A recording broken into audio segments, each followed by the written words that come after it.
Before I start with anything, I think I should explain Thomas Hardy's poem. It talks about the anger he faces in love and losing the ones close to him, and how love is portrayed as a monster, not as something as beautiful and lively as everyone else sees it. He has a different imagination to all of us when he notices that love is heartbreaking and not easy in any way, shape, or form. That one day man will drop off the face of the earth and love will have no one left to torment or torture. I found it quite interesting how love never responds in the poem, nor shows any sign of distraught, and is seen as a man, and he's not like Sylvia Plath's kindness, who drifts and floats and has beautiful jewellery that sparkles in the light. He is just not kind and not hopeful and not loving.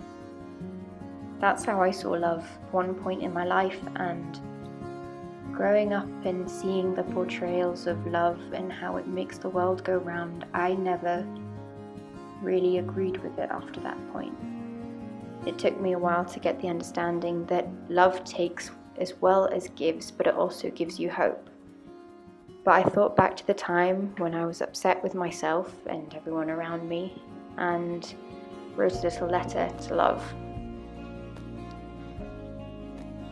Dear love, thank you. Thank you for hiding behind rose bushes, making me chase after you, only to be grazed by thorns and regret. Thank you for making me watch birds in the sky, but seeing them get shot down by hunters, as white wings are thrown from treetops in a large and unexpected bang.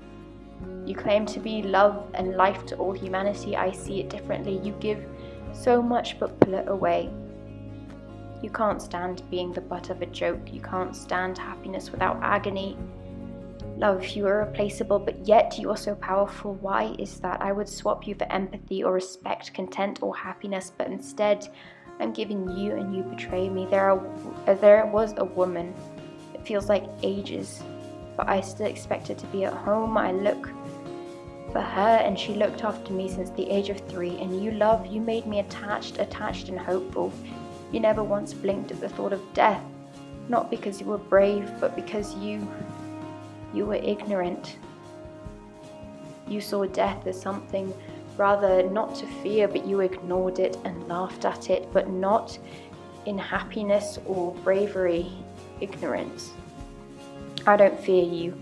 I despise you. I'm angry at you. I don't blame death. Death makes us remember every moment is important, and you should care because nothing lasts.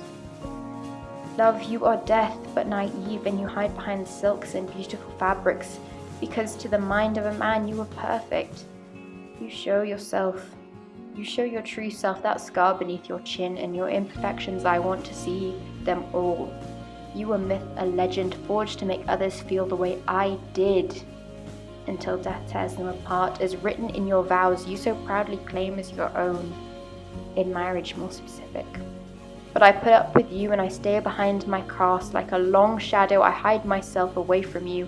I just wish you would accept yourself. Accept for who you are, both a monster and beauty. Stop admiring yourself, understand yourself. Don't admire yourself as something you wish you were, because I see all of you. You are no giant dollop of sweetness in coffee, and you are no milk, sugar, and cream. You are bitter and sour, as you are sweet and kind. You are the leap in my healthy heart and in my broken one, because you have made me healthy, but you have also made me broken. From me to love. That letter that I just read was one of many feelings. In the poem that Tom Hardy writes, he has no forgiveness to love and to kindness. He has no forgiveness to what anger love has put him through, or no resistance to what love has taken from him. That's where me and Tom are quite separated.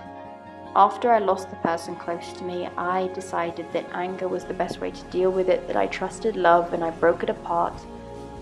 But I realized that love can give as well as take, and to enjoy the good days you have to experience the terrible and horrible, and then in life's wonderful mess, love is something to look to. I write letters to love as a connection to collateral beauty, where after a man loses his daughter, he writes letters to love, time and death. Surprisingly, love is supposed to be one of the nicer characters, but he hates her just as much. He says that I saw you in her eyes and in her laugh, and you betrayed me. I feel the same way about love sometimes too. I don't imagine him or her, I just kind of see it as an it. But all I know is that if I was right to love, I would say someday I will forgive you, but not today. It happened ages ago, but I'm still a little broken. Love is what brings the world together, but there are so many other changes like hope and empathy and feelings that can replace love, yet why is love the most powerful word in order to describe something, to describe an emotion? If I got to say one thing to love, I would say, someday I will forgive you, but not today. While most people, like Thomas, treat the hurt of love with hatred and anger, I'll treat it with mutual respect.